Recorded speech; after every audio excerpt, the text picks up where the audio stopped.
say the game is getting old. Monday morning and your coffee's cold. Life is not what you want it to be. Hi, everyone, and welcome to A New Direction. My name is Jay Izzo. Do we have an amazing show? I know every week, Jay, you say the same thing. The show is great. It's fantastic. I'm telling you, it's amazing. The show is amazing. Okay, look, I have this incredible, brilliant, wonderful woman. Her name is Jodie Jackson. She wrote this book called You Are What You Read. Hold it. It's about how we consume the media and what it does to you psychologically. Yes, you heard what I said. It's how we consume the media and what it does to us psychologically, emotionally, and what it does to our will and how it influences us. And she's got solutions. She's done the research. Matter of fact, she is amazing. She is so good. Matter of fact, let me tell you something. She's a speaker and everything else like it, and she's so brilliant. But I'm telling you, if she read the back of a box of cereal, you would be so enamored with her and her voice that it would be the most beautiful thing you've ever heard in your life. That is who she is. And she didn't. I told her I was going to say something, but she didn't know what I was going to say, and so you can hear her kind of laughing in the back. Because I'm telling you, if she read the back of a bottle of Clorox, it would be unbelievable. Okay, because she just has this beautiful voice, and she's so witty, and she's so smart, and she's so brilliant, and I am so excited to have her on the show. And so the book, You Are What You Read, and how changing your media diet can change the world. And so I want to thank everybody who is joining us right now on Facebook Live, CastBox FM, and for those people on The Oak 93.5 in Raleigh FM. For those of you who will be listening to the show, I want to thank you for joining us, and please make sure that you tell them that you really enjoy A New Direction. But let's do what we do every week, right? Let's start out with, you know what I believe, right? We're four-part people. We're physical people. We're mental people. We're emotional people, and we're spiritual people. And so let's check in with you in those four areas of your life. On a scale of 1 to 10, 1 being miserable, 10 being outstanding, how are you doing physically today, folks? How are you doing out there? All right? You feeling good? You feeling all right? Everything going okay? You getting some exercise, eating right, doing all the things you're supposed to do, right? Maybe you're having an ailment because as a result of maybe not doing some things, right? So you need to make some changes. So what is that number for you, right? 5 is average. So what is that number between 1 and 10, right? You got a number? Okay, good. Okay, whatever that number is, doesn't matter what the number is. I'm not expecting you to get to a 10, but what I do expect is what can you do right now? What can you change right now physically that can get you to the next number? And if it's not the next number, what can you change right now to get you to the next half number physically, right? Because there's always something we can do, right? There's always something we can change. We can add cardio. We can take a few more walks. We can do a number of things. Eat, change the way what we're eating, change what we're consuming into our diet, right? There's a number of those things that we can do. So what can you do to get your number? Okay, so you got a physical number. That's good. All right, second, mentally. How are you doing on a scale, that same scale, 1 to 10, 1 miserable, 10 outstanding? How are you doing mentally, right? And you know what I mean, right? We have two halves of the brain. We have a right side of the brain. We have the left side of the brain. The right side is our creative side. Our left side is our logical side. What are you consuming in your brain? Are you just sitting there watching the news every day? Because I got to tell you, it's not working both halves of your brain like you think it's working. Okay, I'm just gonna tell you right now. And matter of fact, TV is not working both halves of your brain like you think it's working right now, right? Because it's coming at you. You're not doing anything actively to work with it. I'm just telling you. I know you don't want to believe that, but I'm just saying it's really true.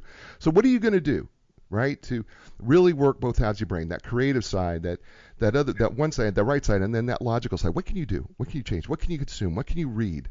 What can you actively do to mentally grow in knowledge? Because let's be honest, right? The brain is something that we can actively, regardless of your age, right? You don't have to retire from that.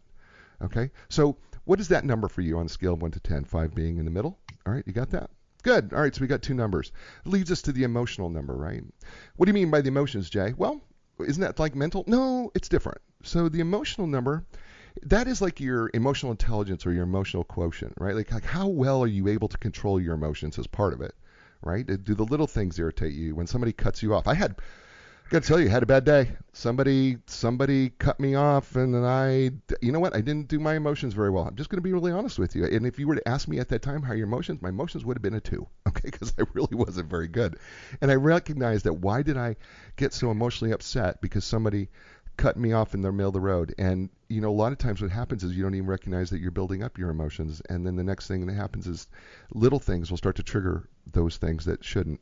And so, I recognize I got to do some work here. Why would that make me so upset? That's part of it. Is I know I've got control. I've got choices emotionally. I don't have to choose a specific emotion. I can choose whatever emotion I want to choose if I'm willing to do it.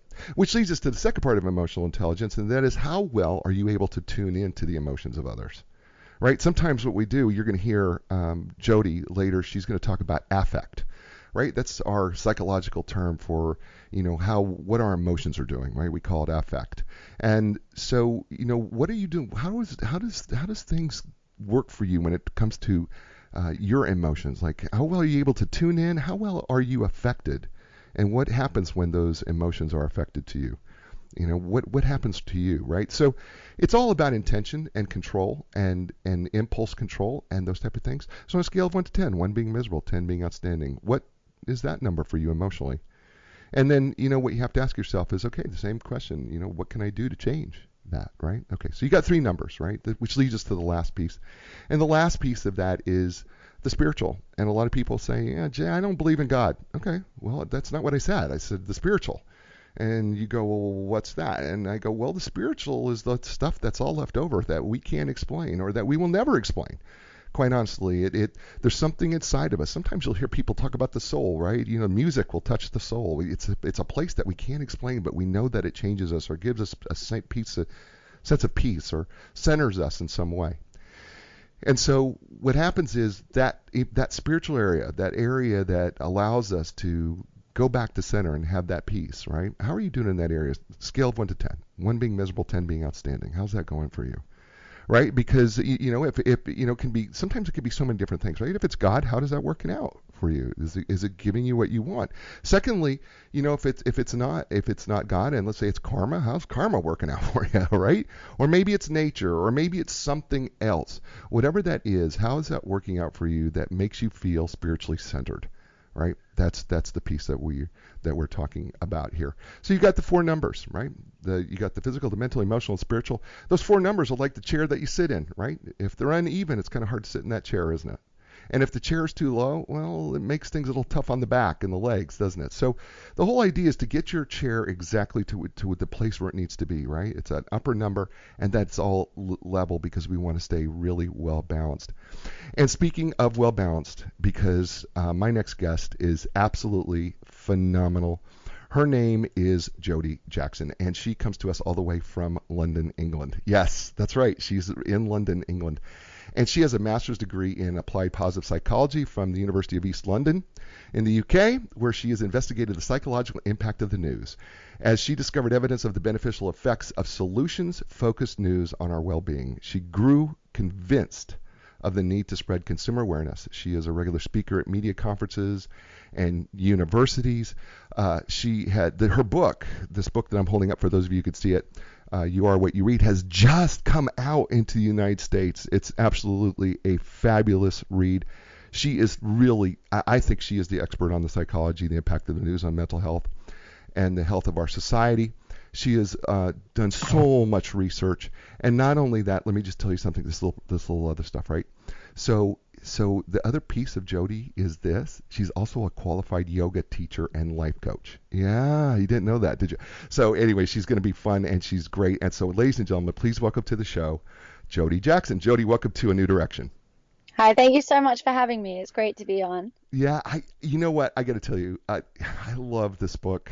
I really did. I really do. And let me tell you, I'm going to share my story because I think that quickly, because I think this is a similar story for so many people, and maybe we can jump into that way. But I stopped watching the news several years ago. I mean, I just stopped. I do not watch the news. I do not watch local news. I do not watch national news. I don't watch any of it. And I did it because I found myself getting angry and frustrated and even though I knew being a psychological professional, thought I knew everything, but something was drastically wrong, and I didn't like the way I was feeling. I didn't like the way I was feeling towards others. I was outspoken. I was ridiculous, and I would hear myself, and I was like, "This is awful." I felt like I was an awful human being, and I stopped watching the news. And this is back in about 2012. Mm. I have never been happier. I'm just gonna be honest with you. I have never been happier in my life. I have been more creative. I have been more. I have been able to do more things, positively influence more people. And people say I'm naive. I'm not. I clearly know what's going on in the world. It's hard not to, but I just don't consume it anymore. And is that part of the reason why you wrote this book? Yeah, definitely. I had a very similar experience to you. And what I realized from sort of investigating it further is this is the same experience for so many. And actually finding the news too depressing is the biggest reason for audience disengagement. So it's a really sort of important place to start and ask, why this is happening and what would it take to keep us informed in a way that kept us engaged and empowered. And I found the news. It was changing my worldview. I was a bit of a news junkie and consumed it every day. And then I found myself not able to watch even one story. And, that was a really gradual progression that moved me from someone who watched it daily to someone who could no longer stand it. And I get called the same things. When I stopped watching it, people called me naive, weak, ignorant, and they thought that it was an extreme reaction. And this label that other people gave me made me feel that I was damaged in some way, that there was something in me that wasn't strong enough or brave enough to see the world in all of its ugly existence. But when I began researching it and when I shifted my focus, I really very quickly came to realize that it wasn't me that was damaged, but the news industry. And this is when I realized that it wasn't about not watching the news, but it's about consuming it in a different way, in a more deliberate way, in a way that informs and empowers us rather than misinforms and disempowers us. And so that's why I wanted to write this book, to detail this and help others understand the impact, as well as give them the tools to take greater control over their relationship with it, to make sure, it's serving them rather than they're serving it. Beautiful. Jodie Jackson is joining us. Book is entitled You Are What You Read. How changing your media diet can change the world. It's great. Matter of fact, I read this book in a day. Okay, I mean literally, I couldn't put it down. I started reading it. I could not put it down.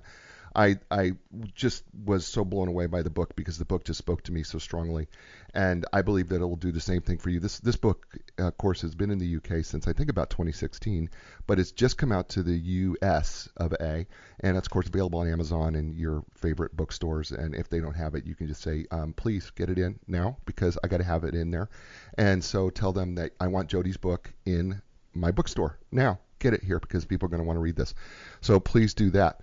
And so Jodie, right from the very beginning, I want to just quote something that you said in the very beginning of the book. You said, many of us believe that we create our own beliefs and opinions about what we read in the news. In reality, many of those beliefs and opinions are created for us. Would you like to elaborate on that a little bit?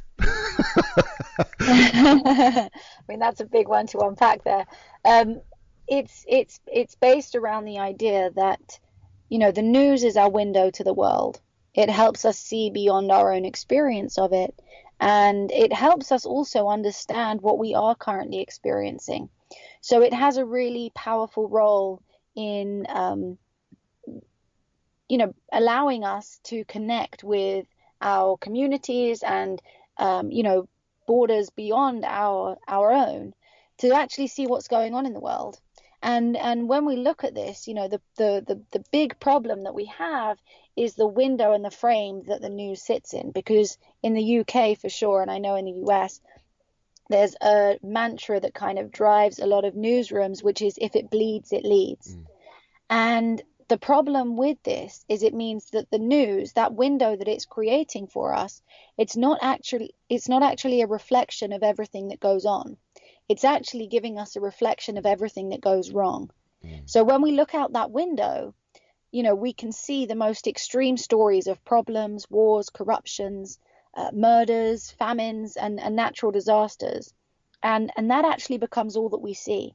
Because at the same time, it gives us a very small window, or even a non-existent one, of stories about solutions and progress and peace building and development. So we're not able to actually see them and be aware of them. And in psychology, the more often we see something, the more common we believe it to be. So this is known as availability theory. And the less we see something, the less common we consider it to be. So this overrepresentation of problems and this underrepresentation of solutions, it gives us a very distorted picture of the world when we look out that window. And it leaves us with the feeling that the world's broken beyond repair and as if it's in a rapid state of decline. And this isn't actually the case. But like so many, like yourself, you just want to pull those curtains shut and not look out that window anymore. And that, that creates its own host of issues as well. So it's about, how can we kind of knock the wall down and see the world for what it is, good and bad. We're talking with Jodie Jackson, author of the book You Are What You Read. And we're gonna be talking to her more about this book in just a second, but we'll come back right after this. Hey, you know what? We need to say something about our sponsors. We have two great sponsors that have sponsored the show since the very, very beginning. One of them is Inline Business Brokers and Advisors.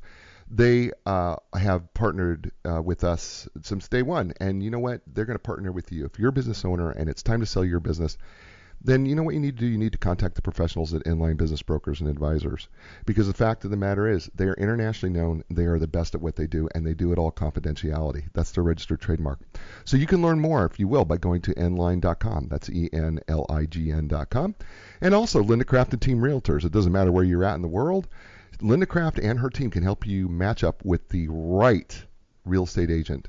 That what they can do is help you find to buy or sell a home. Doesn't matter. They are the experts. They've been around for 34 years. They are known as the legends of customer service.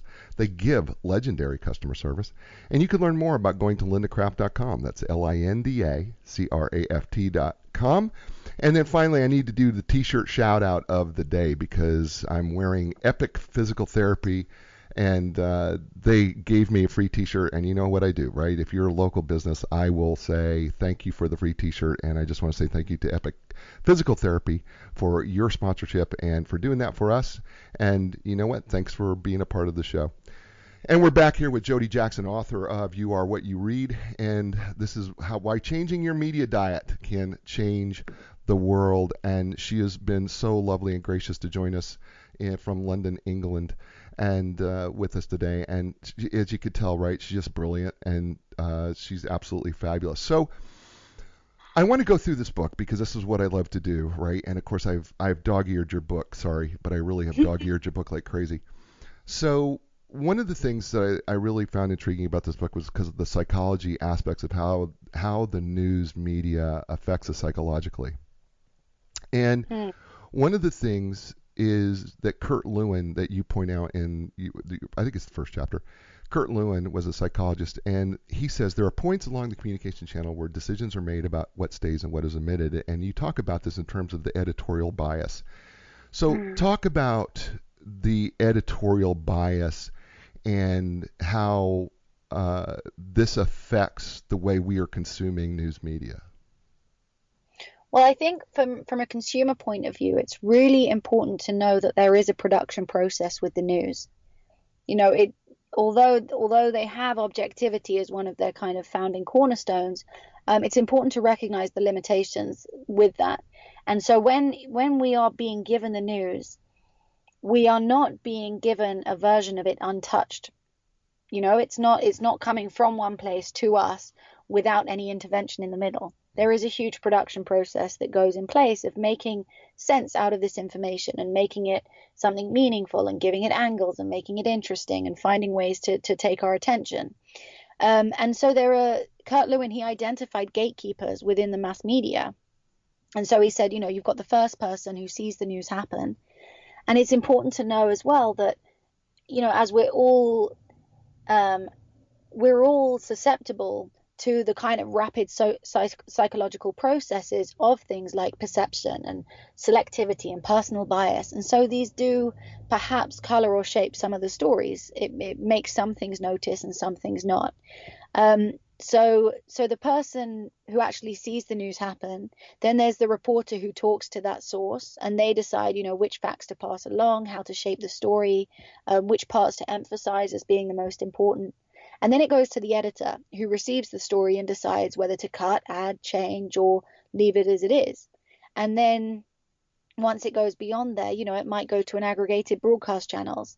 So, it might make it to the big screen. And then it's a different set of editors deciding which stories to leave in or take out. And then if it goes overseas, you've got a further gatekeeper who'll decide whether or not it's worthy of their time. And going back to what I said before, the more common, the more often we see something, the more common we believe it to be, the more important we believe it to be. So the more channels that a story makes through these gatekeeping sort of avenues, the more important we consider it to be as an issue. And when every news station is talking about the same thing, we really think it's of huge importance. And where we've got these kind of 24-hour news cycles now, where there's so much content, it's difficult to know the kind of information that we should be paying attention to that is a real threat that we need to be aware of, and the kind of more filler stuff that's used to entertain and keep us engaged and grow our attention, that's perhaps preying more on our morbid curiosity than actually necessary information. So, all right. So one of the, I don't remember who said this, but that if you take a myth and you will say it long enough, the myth will become truth, right? And it will be believed, right? We can take a myth and we can just make it truth very easy, as long as it's shared. If everybody has the same story and it's shared repeatedly, we can turn a myth into truth and make it completely believable. And I thought about this in terms of every channel here in the States, every channel is the same story, right? It's just a different version of the same story. Well, if you get the different version of the same story over and over and over and over again, all right, how difficult, if you have somebody who goes against that story and has a different take on it, do you know what happens? They become a liar, right? I mean, that's really what happens, right? And so if you have everybody in agreement on a story, right, editorially, but you have one place that doesn't, they become the liar, because they're now the outlier. And I thought about this in terms of all that when you were writing this book. I was like, oh my gosh. I mean, it almost makes me believe, and I can't, of course, cannot prove this. I don't know that anybody can, but it almost makes me believe that all these news media outlets kind of get together and go, the editors get together and go, this is going to be our top stories of the day. Okay, great. All right. Well, let's not do it in the same order, but let's make sure we hit the same stories and let's make sure we point out the same things.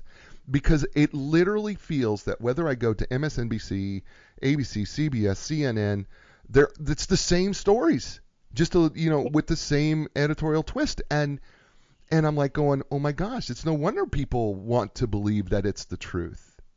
Right? Isn't that kind of what Lewin and even Goffman, right? Because we get the same, the schemata of interpretation, right? We get the same images, we get the same way, the words that are used to convey the story, and then all of a sudden we go, well, it's got to be real, right? I've seen it on 5 different stations. Yeah, and there's, the reason it probably replicates over so many as well is because news organizations are competing with each other for our attention. And so if it's being covered and it's getting traction, then they want to be reporting it themselves, and they'll find a different way to perhaps, go into it deeper or make it, whatever kind of tools they have at their disposal to, make us not watch it on that channel, but watch it on this one. And yeah, this kind of, this echo of a story, even if it's a really important one, we're not talking about saying that blanketing all news under one canvas of saying, it's bad for us. It's about recognizing that we have hit a point of excess with our media consumption. I think the average US person in the US, spends 70 minutes, I think, a day absorbing news content, and that's a huge influence that it has on your mind. And so when these stories are overwhelmingly negative, it's really important that we understand what effect that's having on us so that we can be equipped to actually make more deliberate choices rather than just kind of passively consuming what's coming through our feed or our usual channels of mainstream news. Mm. And it's so one of the things that I'm really interested in is actually speaking to the consumer. I do like to speak about the production process of the news and make sure that we can all become a bit more media literate and understand the ways in which the news is given to us. But I really want people to understand what happens when it reaches us and how it affects us so that we can perhaps, make different choices that help us remain informed, engaged, but most importantly, keep us empowered and feeling connected to our own potential to contribute to society. Mm. And this is, by the way, we're talking with Jodie Jackson, author of You Are What You Read. Why Changing Your Media Diet Can Change the World. It's available at Amazon, your favorite bookstore. It just got here to the U.S., so you need to pick up the book. It's outstanding. But here's the thing, though, that I think struck me psychologically the reason why I said what I said is because, you know, one of the things that is absolutely true is that the people who we see as the people who basically read us the news, okay, they're human beings. And Mm. and when I have gone as far as watching, turning the sound off, trying to turn the sound off, turn on the what do they call it, where the words come, the closed caption, and turn the sound off because what I wanted to observe is not listening to what they say. I wanted to observe when words were coming across the screen, what was their facial reactions to things that they said. And what I found in my own piece of research here was that, certain topics, because these people who, broadcast the news, they're voters too. When certain topics came up, their facial expressions changed based on the words. And I found that to be interesting. And I'm going, how influenced are we, even by the person that we're watching, how they portray us the news, right, as well? Because I started to go, oh my gosh, we can get a different sense because people are human. I mean, you even make the point. We're human beings. We're going to be totally. We have to. There's two sides of it, right? We're going to take a look at this, and we're going to go. And I started to realize, I'm like going, how could they, if they don't agree with a particular topic or subject matter that they're saying, they're going to give themselves away, whether their eyes, get lower or their jaw gets sterner or they don't open their mouth as wide or they have a severe tic. All this, it's just that I think that all played a part, and I'm like going, oh my gosh, I'm even being influenced. How easy is it to be influenced by who's ever doing the news, in addition to that as well. And I just thought that was an interesting artifact, based on your Definitely. book. I just think of course this is anecdotal. My research is anecdotal, not something that I've actually done in the laboratory. But it would be interesting to see how many people could recognize a different facial expression based on something that to see. I think that might be a piece of research that you and I should talk about after the show, as well. So one of the things that influenced you in this whole piece of really opening your eyes to the psychological effects of the news media was you tell the story about your mom, Eva, shortly after you had your daughter, Ariana, I think is her name. And Yeah. so shortly after that, you had an eye-opening moment. Share the eye-opening moment and what it opened up for you. It was when in this moment of joy of having your sort of first child, and she said to me that she was really worried for my little girl and the world that she was going to have to grow up in because it was so much more dangerous than when she was young. And this comment, it really didn't surprise me because I'd done a lot of research into the way in which people considered the world and the perception of it being worse than the reality of it. And when she said that, my immediate reaction was, wow, okay, hang on a second. Let's just reflect on that comment for a minute, because my mother-in-law, Eva, she was born in 1945. So she was born into a world war.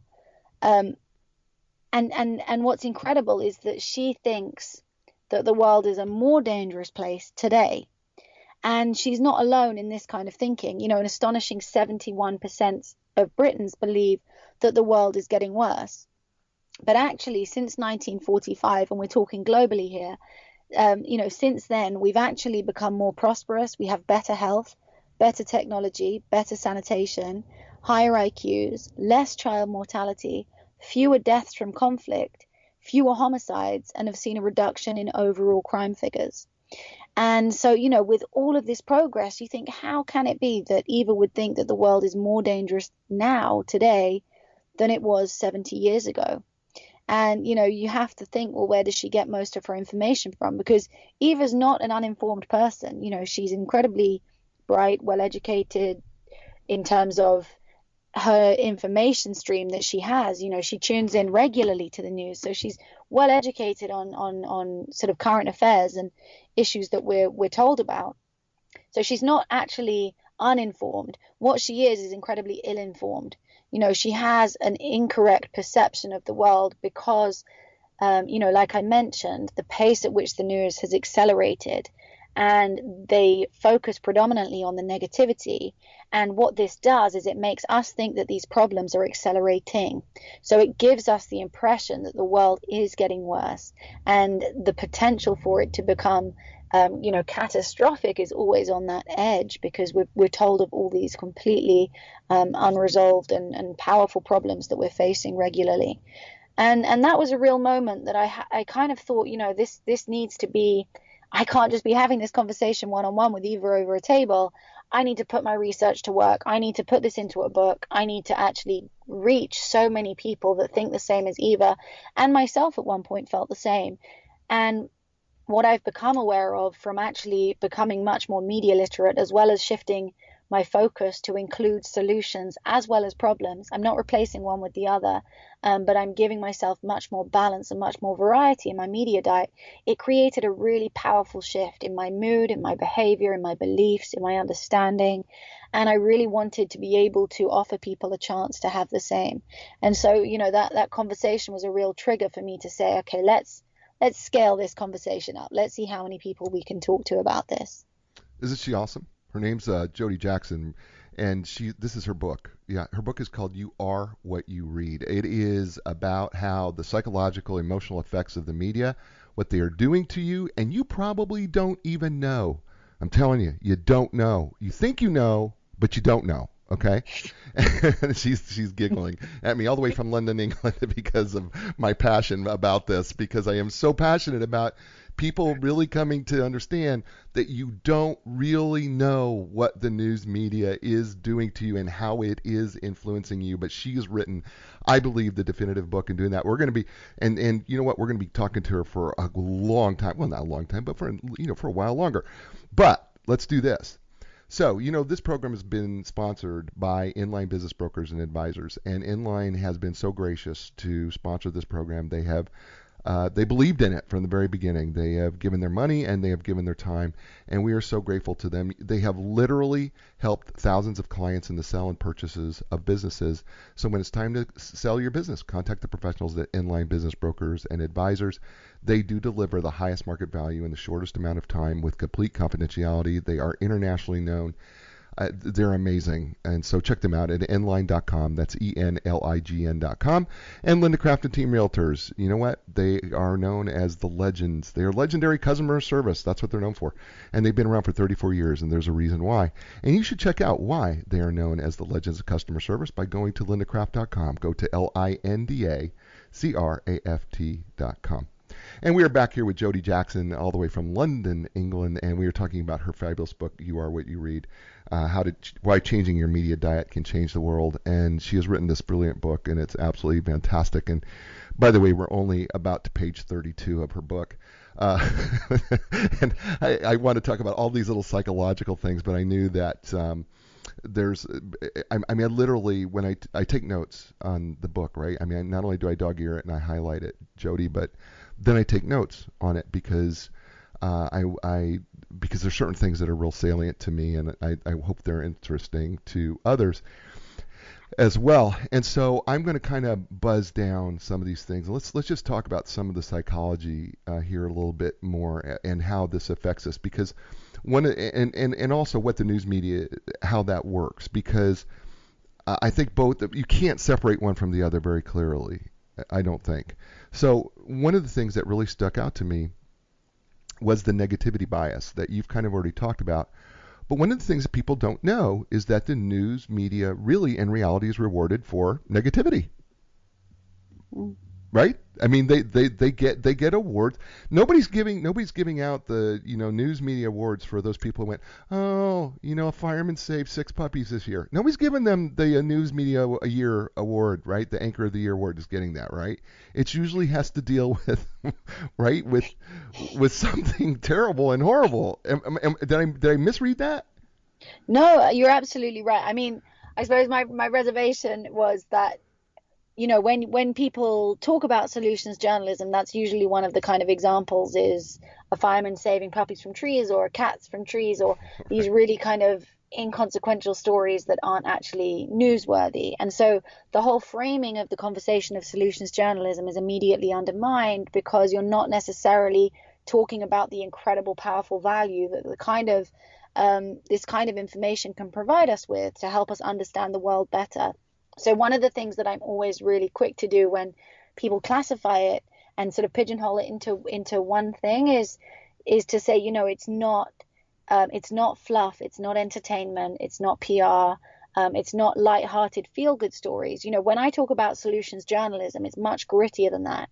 It's rigorous journalism that reports critically on tangible progress being made in order for us to understand how issues are being dealt with. Mm. So we still learn about the problem, but we also learn about how these problems are being resolved, what people are doing in response to them, what solutions are being put in place, and ask if they're working. And it's not with the purpose of making us feel better, it's for the purpose of making us know better, by giving Right. us this more fuller and an accurate picture of the world. So that would be my sort of my first little caveat into that. And the second thing is, you're absolutely right. There is a huge prestige and a huge kind of accolade and award ceremony for people who risk their lives to bring us information from some of the most hostile environments. And there's a deep respect for the journalists that do this, because it's incredibly important, and they risk their own safety to bring us this truth and to give the kind of voice to the voiceless. So my criticism of the excess negativity, it's not by any way a slander of their courageous and important work. But the reason I bring these award ceremony into the book is to highlight what they're not rewarding. To highlight the fact that they're not rewarding people who are investigating solutions, which have a kind of real powerful narrative to play in our lives to help us understand the world in a much better way. And so there is this, that journalists aren't incentivized in the same way to create these kind of stories for us. And listen, I did not mean to oversimplify the process that it's about firemen saving puppies, because that's certainly not what a solutions focused media that you're talking about is, because you do go through several examples of how solutions focused media can actually solve problems and test problems, and what are people doing to try to solve the problem. They're not just presenting the problem. I think, which is really important.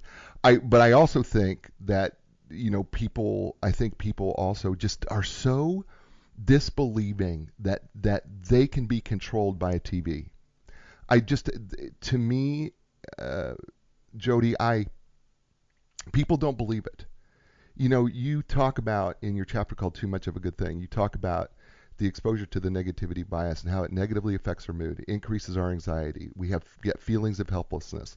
We increase our feelings of contempt. We increase hostility towards others. We are desensitized to people and to information, and we start to care less about the world. And you go into Martin Seligman, who did, of course, all the research on learned helplessness, and we saw that again in World War II. As well. And you talk about adaptation, habituation, and how we can be reduced to the sensitivity of it all. But I don't think people really recognize that the news media has had so much of a control over how much we do and react. And in this country, we have a president who's quite controversial. And it has created such a rift in our country that there have been people who were once friends now hate each other and detest each other. And people are literally, I watched people get unfriended on Facebook and never talk to each other again simply because of how they voted. And I'm like going, have you lost your mind? And then when I read this book, I was like, of course, because we have become so convinced and we've become so cynical and so skeptical that what's happened is now we have these feelings of contempt. And I love how you wrote that. Increased feelings of contempt, increased hostility towards others, and And there's huge. I think especially with kind of personal politics, especially people, the way that politics is discussed, the way in which the news frames debate very much invites us to perhaps engage in a similar kind of way. Right. And the way in which the news kind of discusses politics, like you said before, if they're of a different opinion, they're a liar. And people kind of create this unity between someone's politics and someone's personality. And so what is an attack on their their political opinion becomes an attack on their character. Absolutely. And what you're saying there about people defriending people, it's exactly the same thing. We've lost that distance to be able to discuss ideas. We now discuss people behind those ideas so much more, and it becomes such an identity of people that people really, we've had the same thing over here with Brexit, whether you remain or you leave. It's created a huge rift because rather than just being a political or something to do with your society and your opinion to it, it's become so much more than that. It's become much deeper than that. And because one of the reasons why is because the way in which the media frames these conversations is so personal. It is so attacking on people and individuals rather than on the ideas. We're not discussing the ideas as much as we're discussing the people promoting those ideas. And that's a really important distinction. It changes the way we behave towards each other too. It is. And by the way, talking Jodie Jackson, author of You Are What You Read, how changing your media diet can change the world. And we're discussing the psychological impacts of how consuming the news media can actually affect us and how it does that. And the book is chock full of all sorts of psychological pieces of how that actually happens to us. And we become desensitized and we don't even realize what's happening to us at the time because we consume so much of it that we don't really know why we do what we do or why we believe what we believe. We simply have been consuming so much media, and it's just a beautiful piece of work, and it's a piece of work that you need to buy on Amazon. It's a great read. I literally read it in an entire day. And it wasn't even an entire day. I sat down and I just flew through this book because it was so fantastic. And I think you will have the exact same experience I did. And it's just recently come out to the U.S. It's called You Are What You Read. So make sure that you do that. Check out the book. I think one of the things about all of this that you've done here in this book, and I appreciate you doing all the research that you've done here, is because you're setting us up for an alternative. And I know that you say it's not an alternative. I think what you're saying is I'm not trying to get rid of one. I'm just trying to add something to what we're currently doing. And I know that's not what you're doing. I know that you're not, because typically I know that people are thinking, I think because it gets so adversarial at the news media level, that I think it's so adversarial that anytime somebody starts to put a chink in your armor, because I think you say this in your book, right? Did I misquote you as you, or maybe it was someone else, but I'm pretty sure you said, or you either said it in a book or you said it in a talk, that, you know what, it is the news media is the one industry that can point fingers at every other industry but themselves. Yeah, that is. When you say it on its own, it perhaps sounds slightly harsher than I meant it. Yeah, it's certainly something. The news industry. The thing is about the news is it is there to challenge the status quo. It's to take an idea that's perhaps previously accepted in society and actually say, is it still accepted? Should we still behave like this? Let's question it. With today's standards, is this thing still acceptable? And the news doesn't necessarily, when I've spoken to journalists in my most hostile audience, or were at least, they're much more inviting and more curious about the idea of solutions journalism and what it can bring to their newsrooms and their profession. But initially, there was so much hostility, and I found it frustrating because for an industry that's built on challenging the status quo and looking at things differently and testing ideas and challenging accepted norms, they seemed reluctant to think that the news could be done differently, because, the news is so important. This is the way it serves society. This is why it works, and we're not going to change it. That was the kind of rhetoric that I was up against about 10 years ago. But it has changed, maybe because the media is not working in the same way. As much as their ideals are still very much the same, people are tuning out, and trust in the media has never been so low. So they have kind of been able to, with that feedback that you get through social media with this kind of two-way channel, they're able to reflect a little bit more on ways in which they're doing it, what's useful, what's not, what's effective, what's not, and perhaps create changes. And so it's so encouraging for me to have been in this space for so long and actually see these genuine changes taking place. And we're with Jodie Jackson, author of You Are What You Read. And she is brought to you today by Inline Business Brokers and Advisors.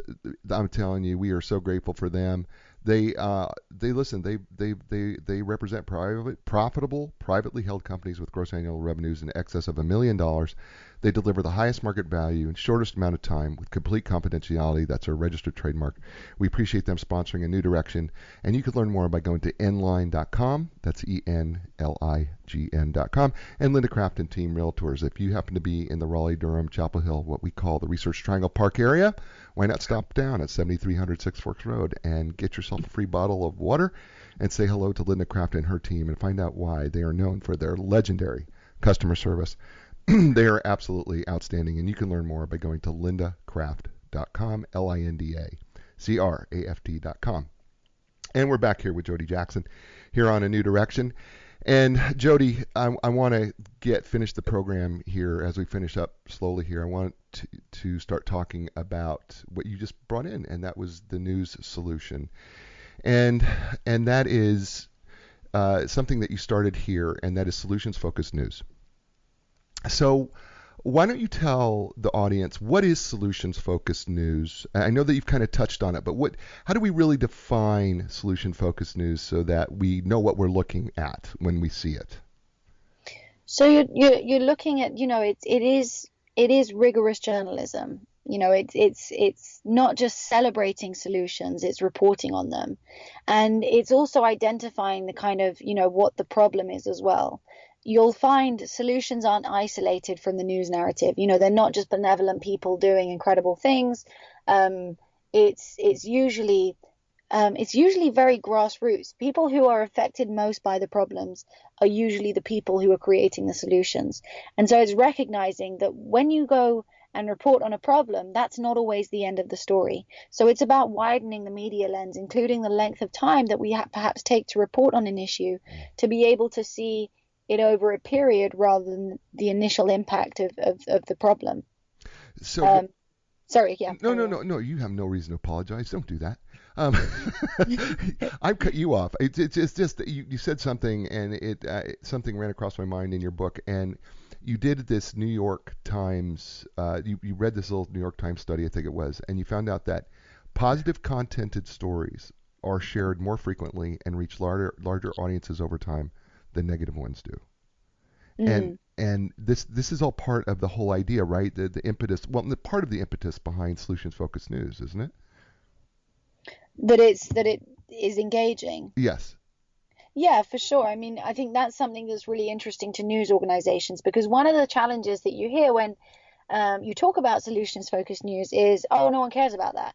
People love bad news. No news is good news, and you have very much that very instilled way of thinking. And so it's really powerful when actually you say, no, people do care. People really are interested. We've got the metrics to show there is an audience building around the desire for this kind of news. And in the UK, the BBC World Service, it did a survey of its readers, and 64% of people under 35s wanted the news to report on solutions. And in fact, it was their top content request. And this is why, my work is so focused on the consumer, because we have a really powerful editorial role. The news cares so much about what we engage with. And so if we can be conscious and deliberate and make choices that can help support a more constructive news narrative, they will pay attention. They'll listen to that and they'll respond, and their demand will match what their supply will match what we're demanding. So we can't underestimate the role of the consumer in creating the kind of press that we have today, good and bad. I cheers here. I mean, I'm just telling you, I'm clapping for you like crazy because I'm cheering you on with this. Thank you. I really am, because gosh, we got to get this message out, and people listen. You know what? You have control. You have more control than you realize over the media. You really, really, really do. Because guess what? If they don't have the economics behind them, because you stop watching or you stop using, guess what happens? They got to change. And listen, I know that sounds dramatic and drastic. It's kind of what us Americans sometimes do, but but the fact of the matter is we have a much more control of it. Jodie, there's a couple things I want to address with you as well, because I love the chapter Hopeless versus Hopeful. And that was my favorite too. Yeah, I know, it really was. It was my favorite because you spoke my language, 3 words: optimism, hope, and self-efficacy. And you say that those three things are the armor worn to give us courage to address the problems head on. And I know that Freud had his issues with optimism, and people sometimes confuse optimism with blind optimism. But why is hope and optimism and self-efficacy so important to what you're trying to achieve, what you're saying to achieve when it comes to solutions-focused news? Well, they're really important psychological ingredients to actually enable us to do something with the information. Optimism it's a belief about the future. If it's a belief that the future can be better than the past, not that it will be better. Like you said, it's not blind optimism. It's not saying despite whatever's happening in the world, the future is going to be better. That's not what we're talking about. But it's a belief that the future can be better, that there is the possibility that we're able to create a better world. And that's a really important thing, because when you have that belief, it gives you something called active coping, which actually enables you to approach the problem, because you have a belief that you're able to move beyond it. You're able to create something better. And so not only does it give you the courage to approach the problem, it actually also gives you the kind of endurance to be able to persevere if you don't solve it straight away. If you're pessimistic, on the other hand, if you have the belief that the future can't be better, then you're less likely to try, let alone persevere if you stumble across a problem. So this kind of feeling about what the future can look like is a really important one to actually engage us with the problem. The second one is self-efficacy. This is hugely, hugely important, because this is the belief that your actions are able to make a difference. So this is what empowers you as an individual to be able to confront a problem, either in your own life, in your own community, or even on a global level. If you think the future can be better than the past, and you believe your actions are able to make a difference, that's a really powerful combination to actually participating constructively. And hope, where kind of hope fits into all of this, is hope is kind of optimism with action. It's sort of the meeting point between thinking the future can be better and feeling able to do something. Hope usually has an action plan associated with it. So it's optimism with action. And they're really important things. And what's really important as well to know about hope, and this is perhaps why I think hope is my favorite out of all of them, because hope exists in the presence of a problem, not in the absence of one. In order for us to have hope, we have to be dissatisfied with where we are now. We have to be either angry at the current situation, feel a sense of injustice. There has to be something that's triggering us to say this is not okay, and visualize a better future. And so, when we're talking about solutions journalism, problems focused journalism, some people think we're trying to replace one with the other and say, don't listen to problems, just listen to solutions. And what hope's really useful in helping us communicate is, no, listen to problems. It's really important. It creates a sense of anger and injustice. But we need to see examples of progress so that we can believe the future can be better. And we need to see examples of progress so that we're able to, see people doing things to make a difference, and know that we're capable of that ourselves. And so one of the things when we're talking about solutions news reporting, I always say, don't report on the person instigating change as much as the process they're doing to do it, because otherwise we kind of create this hero narrative where this person is beyond what we could be capable of ourselves.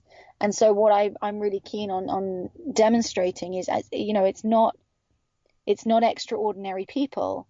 It's ordinary people doing extraordinary things, and we can all be one of them. But we need the right information to move us in that direction. I'm speechless because I just want to shout amen. And there's just was this huge smile on my face as you were speaking, and I'm blown away. I am absolutely blown away by you. I'm blown away that you have taken this on. I'm blown away that you are just this is really so passionate about it, and it's so important. And the listeners that are out there, I hope you heard her passion, and I hope you heard how well articulated she is about being able to construct this argument and why we need the whole idea of a solutions-focused media, not to replace it, but to add with it so that we can come up with the solutions and we can have hope. And you know how I feel about hope, folks. You know what? When you lose hope, you lose life. And so I am a big believer. Her name is Jodie Jackson. The book is entitled You Are What You Read. Jodie, we have been on together for about an hour, and it's gone really fast for me. Yes, thank you so much for having me. I really appreciate it. It has been an utmost honor and a privilege and a pleasure to have you on the show, and also to give your time from London, England, because I know there's an hour difference here. So thank you for escaping away from your children, and which I know are small and young, and so thank you very much for doing that. So I tell all my guests who become friends, because I believe that you and I are going to become really great friends going forward, and I always ask them at the end of the show, if you could give the listeners a new direction, if Jodie Jackson could give our listeners a new direction on when it comes to media consumption and you are what you read, what would Jodie Jackson say? I mean, I'm sure you probably gathered it throughout this last hour, but my number one recommendation would be to tune into some really good quality solutions-focused news. Awesome. That's fantastic. Her name's Jodie Jackson. The book is titled You Are What You Read, Why Changing Your Media Diet Can Change the World. Folks, this is New Direction. You've been watching, you've been listening. Thank you, everybody. Facebook Live, Castbox FM Live. Thank you, everybody. Thank you, The Oak 93.5. Thank you, World, right? UK. You know what? One of your very own. I got so many people from the UK who listen to the show. Thank you so much. I am so grateful for all of you and all the boroughs and places all around London, around Wimbledon and all those other places, Brampton and somewhere in the Thames out there. I got so many of you, so many. I am so grateful to you. So one of your very own has been on the show, and I am so grateful for her.